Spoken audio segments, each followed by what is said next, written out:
আসসালামু আলাইকুম রহমতুল্লাহি বারাকাতু। আমি মুফতি দিঘা তাহির বলছি।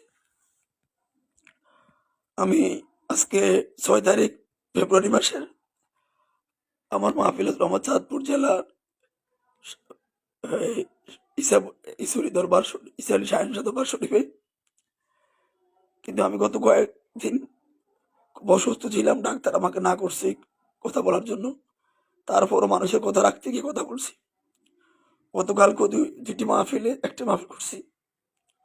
রাত্রে আমি শুয়েছি,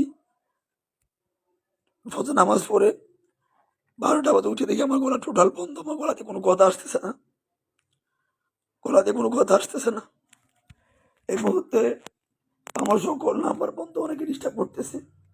আজকে আমার চাঁদপুর জেলা এই শাহতুলি ইসুলি দরবার শরীফে বিশাল একটা উরুসে আমার মতো প্রধান বক্তা ছিলাম আমি।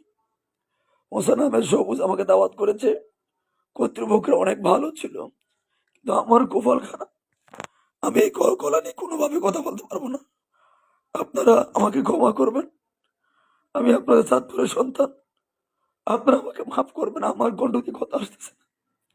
আমার কি হয়েছে আমি বুঝতে পারতেছি না। আমি আপনার কাছে হাত জোর করে ক্ষমা চাচ্ছি, আপনারা আমাকে ক্ষমা করবেন। আল্লাহ যদি বাস আমি আগামীতে আসবো আপনাদের মাফি। সবাই ভালো থাকবেন। আসসালামু আলাইকুম রহমতুল্লাহ।